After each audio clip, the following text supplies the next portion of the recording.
Friends, welcome back to my channel. അപ്പോൾ നമ്മളൊരു 2 പിടിയോളം വൻപയർ കുക്കറിലേക്ക് ചേർത്ത് കൊടുത്തിട്ടുണ്ട്.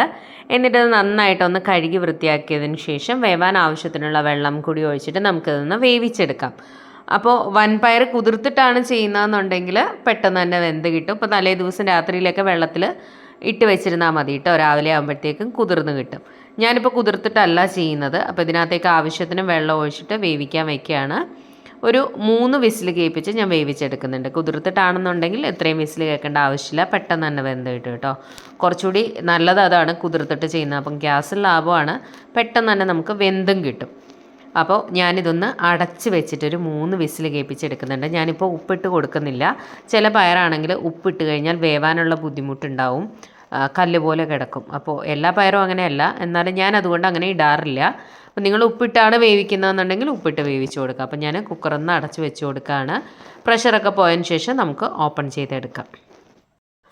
അപ്പോൾ അതൊന്നായി വരുന്ന സമയത്ത് നമുക്കൊരു പാൻ വയ്ക്കാം. കുറച്ച് വെളിച്ചെണ്ണ ഒഴിച്ച് കൊടുത്തു, കടുകിട്ടൊന്ന് പൊട്ടിക്കാം. ഇനി നമ്മളിതിനകത്തേക്ക് ചേർത്ത് കൊടുക്കുന്നത് സവോള. ഞാൻ ഒരു സവോള എടുത്തിട്ടുണ്ട്. അത്യാവശ്യം നല്ല വലിപ്പമുള്ളതാണ്. മീഡിയം ടൈപ്പ് ആണെങ്കിൽ 2 എണ്ണം എടുക്കാം.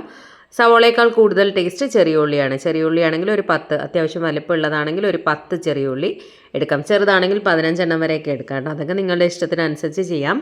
കനം കുറച്ചരിഞ്ഞ് കടുക് പൊട്ടി വരുമ്പോൾ നമുക്കിതിനകത്തേക്ക് ഇട്ട് കൊടുക്കാം. വെളിച്ചെണ്ണയിൽ തന്നെ ചെയ്യാം കേട്ടോ, അപ്പോഴാണ് കൂടുതൽ ടേസ്റ്റ്.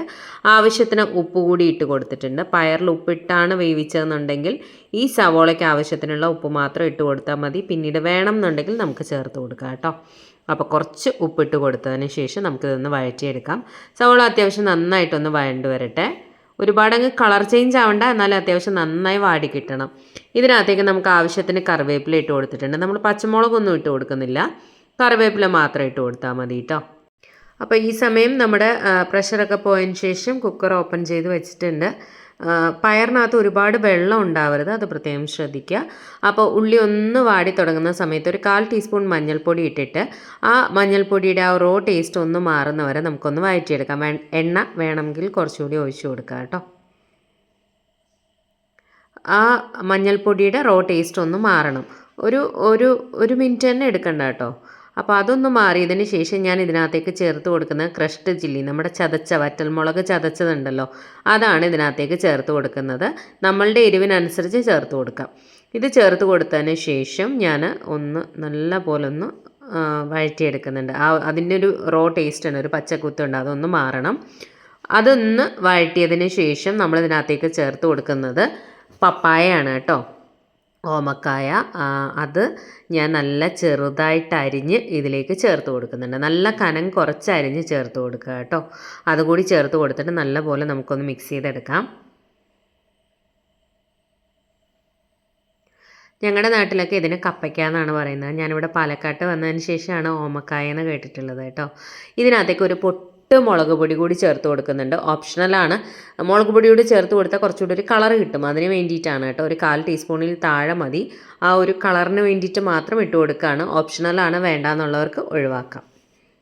എന്നിട്ട് നന്നായിട്ട് ഇതൊന്ന് ഒതുക്കി വെച്ചിട്ട് നമുക്കൊന്ന് അടച്ച് വെച്ച് കൊടുക്കാം. എണ്ണ കുറവാണെങ്കിൽ ഇത്തിരി കൂടി ഒഴിച്ചു കൊടുക്കണം കേട്ടോ. നമ്മളിതിൽ വെള്ളമൊന്നും ഒഴിക്കുന്നില്ല, ആ ഒരു ആവിയിൽ തന്നെ ഇത് വെന്ത് വരണം.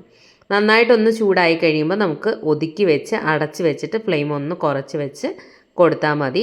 പപ്പായ അറിയാമല്ലോ, പെട്ടെന്ന് തന്നെ വാടി കിട്ടും. പ്രത്യേകിച്ച് നമ്മൾ നല്ല കനം കുറച്ച് ചെറുതായിട്ടാണ് അരിഞ്ഞെടുത്തിരിക്കുന്നത്. അപ്പോൾ ഒരുപാട് സമയമൊന്നും എടുക്കത്തില്ല. ഇടയ്ക്കിടയ്ക്ക് ഒന്ന് ഓപ്പൺ ചെയ്ത് നന്നായിട്ടൊന്ന് ഇളക്കി കൊടുക്കുക. ഉപ്പൊക്കെ ചെക്ക് ചെയ്ത് നോക്കുക, എക്സ്ട്രാ വേണം എന്നുണ്ടെങ്കിൽ ചേർത്ത് കൊടുക്കണം.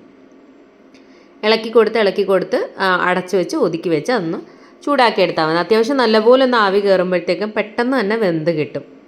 നല്ല ടേസ്റ്റാണ് കേട്ടോ. ഈ രീതിയിൽ നിങ്ങളൊന്ന് ട്രൈ ചെയ്ത് നോക്കുക. തേങ്ങ ഒന്നും വേണ്ട. അപ്പോൾ ദാ വേവിച്ച് വെച്ചിരിക്കുന്ന നമ്മുടെ പപ്പായ അത്യാവശ്യം ഒരു 80% പുറത്ത് വെന്ത് കഴിയുമ്പോൾ നമ്മൾ വേവിച്ച് വെച്ചിരിക്കുന്ന വൻപയർ കൂടി ഇതിലേക്ക് ചേർത്ത് കൊടുത്തിട്ട് മിക്സ് ചെയ്തെടുക്കാം. ഒരിത്തിരി വെള്ളം ഉണ്ടായിരുന്നുള്ളൂ കേട്ടോ, ഒരു 1/4 ഗ്ലാസ് പോലും വരില്ല, ഒരു 2-3 ടേബിൾ സ്പൂൺ വെള്ളം അത്രേ ഉണ്ടായിരുന്നുള്ളൂ. അത് ഞാനിതിലേക്ക് ഒഴിച്ചു കൊടുത്തിട്ടുണ്ട്. തീരെ ഡ്രൈ ആയാലും ആ ഒരു ടേസ്റ്റ് കിട്ടില്ല. അപ്പോൾ ഈ വെള്ളം ഒരിത്തിരി വെള്ളം കിടക്കുന്നത് നല്ലതാണ്. അതൊന്ന് ഡ്രൈ ആയി വരണം എന്ന് കരുതി ഒരുപാട് വെള്ളം ഉണ്ടെങ്കിൽ അതെല്ലാം കൂടി ഇതിനകത്തേക്ക് ഒഴിക്കരുത് കേട്ടോ. ഒരുപാട് കുഴഞ്ഞു പോകാനുള്ള ചാൻസ് ഉണ്ട്, അറിയാമല്ലോ. പപ്പായ ആകുമ്പോഴും അങ്ങ് ഉടഞ്ഞു പോവും, പയറാണെങ്കിലും അതേ വെന്തങ്ങ് കുഴയും, അത് ശ്രദ്ധിക്കുക. എന്നിട്ട് ഇതെല്ലാം കൂടെ ഒന്ന് മിക്സ് ചെയ്തിട്ട് ഞാനൊന്ന് ഒതുക്കി അടച്ച് വെച്ച് കൊടുക്കുന്നുണ്ട്. ഉപ്പ് ചെക്ക് ചെയ്യുക, വേണമെന്നുണ്ടെങ്കിൽ ചേർത്ത് കൊടുക്കണം. ആ വെള്ളമൊക്കെ നന്നായിട്ടൊന്ന് ഡ്രൈ ആയി വരട്ടെ. ഇപ്പോൾ വെള്ളമൊക്കെ അത്യാവശ്യം നല്ലപോലെ ഡ്രൈ ആയി വന്നിട്ടുണ്ട്. എല്ലാം നമ്മുടെ പയറിലേക്ക് ആ ഉപ്പും മുളകും എല്ലാം ഒന്ന് പിടിക്കണം. അതിനുള്ള സമയമാണ് നമ്മൾ എടുക്കുന്നത്. കണ്ടോ, കുഴഞ്ഞു പോകരുത്, ഈ ഒരു പരുവത്തിൽ കിട്ടണം. കുഴഞ്ഞു പോയി കഴിഞ്ഞാൽ ടേസ്റ്റ് ഉണ്ടാവില്ല. പപ്പായ ആണെങ്കിലും പയറാണെങ്കിലും വെന്തങ്ങ് ഉടയരുത്, എന്നാൽ നന്നായി വേവുകയും വേണം. ആ ഒരു പരുവം നല്ല ടേസ്റ്റാണ്. ചോറിൻ്റെ കൂടെ ആണെങ്കിലും കഞ്ഞിയുടെ കൂടെ ആണെങ്കിലും എന്തിൻ്റെ കൂടെ, ഈവൻ നമുക്ക് ചപ്പാത്തിയുടെ കൂടെ വേണമെങ്കിലും കഴിക്കാം. നല്ല ഹെൽത്തി ആയിട്ടുള്ള റെസിപ്പിയാണിത്. ഒരുവിധം എല്ലാ വീടുകളിലും പപ്പായ ഉണ്ടാവും. അപ്പോൾ ഒരു ചെറിയ പപ്പായയുടെ ഒരു കഷ്ണം മതിയാവും കേട്ടോ. ചെറിയൊരു പപ്പായയുടെ ഒരു പീസ് എടുത്താൽ മതി. സൂപ്പറാണ്, മസ്റ്റായിട്ടും ട്രൈ ചെയ്യുക. നല്ല ടേസ്റ്റാണ്, ഹെൽത്തി ആയിട്ടുള്ള റെസിപ്പിയാണ് കേട്ടോ. മസ്റ്റായിട്ടും നിങ്ങളൊന്ന് ട്രൈ ചെയ്ത് നോക്കൂ. വൻപയർ കൊണ്ടുള്ള ഒരുപാട് റെസിപ്പീസ് ഓൾറെഡി നമ്മൾ ചാനലിൽ ചെയ്തിട്ടുണ്ട്. അതുപോലെ തന്നെ പപ്പായ കൊണ്ടുള്ള ഒരുപാട് റെസിപ്പീസ് ചാനലിൽ ചെയ്തിട്ടുണ്ട്. നിങ്ങൾ പ്ലേലിസ്റ്റൊക്കെ ഒന്ന് ചെക്ക് ചെയ്ത് നോക്കിക്കഴിഞ്ഞാൽ നമ്മളിതുവരെ ഇട്ടിരിക്കുന്ന റെസിപ്പീസൊക്കെ അതിൽ കാണാൻ പറ്റും കേട്ടോ. അപ്പോൾ ഇത്രയേ ഉള്ളൂ. നന്നായിട്ടൊന്ന് ഡ്രൈ ആയി കഴിയുമ്പോൾ നമുക്ക് ഫ്ലെയിം ഓഫ് ചെയ്ത് കൊടുക്കാം. വെള്ളം നന്നായിട്ട് വറ്റി ഒന്ന് മിക്സായി എല്ലാം കൂടെ ഒന്ന് ജോയിൻ്റായി വരണം, അത്രയേ ഉള്ളൂ. സിമ്പിളാണ്, നമുക്ക് പെട്ടെന്ന് തന്നെ ഉണ്ടാക്കിയെടുക്കാൻ പറ്റും. എല്ലാവരും ഒന്ന് ട്രൈ ചെയ്ത് നോക്കുക. പയർ വേവിച്ചിട്ട് എടുക്കുകയാണെങ്കിൽ കുറച്ചുകൂടി നല്ലതാണ്, പെട്ടെന്ന് തന്നെ ഉണ്ടാക്കിയെടുക്കുക. അപ്പോൾ സ്കൂളിലേക്ക് കൊണ്ടുപോകാൻ ലഞ്ച് ബോക്സിന് ഒക്കെ കൊടുത്തു വിടാൻ പറ്റുന്ന നല്ലൊരു റെസിപ്പിയാണ്. ഒരു മോരോ തൈരോ ഒക്കെ ഉണ്ടെങ്കിൽ വേറെ ഒന്നും വേണ്ട ചോറുണ്ണാൻ, ഈ ഒരു കറി മാത്രം മതിയാവും നമുക്ക് കൊടുത്തു വിടാനും ഒക്കെ. അപ്പോൾ എല്ലാവരും ട്രൈ ചെയ്യുക. ട്രൈ ചെയ്തിട്ട് ഫീഡ്ബാക്ക് അറിയിക്കണം. വീഡിയോ ഇഷ്ടമായിട്ടുണ്ടെങ്കിൽ ലൈക്ക് ചെയ്യണം, ഷെയർ ചെയ്യണം, കമൻറ്റ് ചെയ്യണം. ഹൈ ബട്ടൺ ഒന്ന് പ്രസ് ചെയ്യുക. എന്തെങ്കിലും സജഷൻസ് ഒക്കെ ഉണ്ടെന്നുണ്ടെങ്കിൽ കമൻറ്റ് ബോക്സിൽ കമൻറ്റ് ചെയ്യാൻ മറക്കരുത്. അതുപോലെ തന്നെ പ്ലേലിസ്റ്റൊക്കെ ഒന്ന് ചെക്ക് ചെയ്ത് നോക്കുക. ഇഷ്ടമുള്ള റെസിപ്പീസൊക്കെ ഒന്ന് ട്രൈ ചെയ്ത് നോക്കുക. അതുപോലെ തന്നെ വീഡിയോ ഇഷ്ടമാകുന്ന ഫ്രണ്ട്സിനും ഫാമിലിക്കും ഒക്കെ ഒന്ന് ഷെയർ ചെയ്ത് കൊടുക്കുക. ഒന്ന് സപ്പോർട്ട് ചെയ്യാൻ പറയാനും മറക്കരുത് കേട്ടോ. നിങ്ങളുടെ സപ്പോർട്ട് ഉണ്ടെങ്കിൽ മാത്രമേ എനിക്ക് മുന്നോട്ട് പോകാൻ കഴിയുള്ളൂ.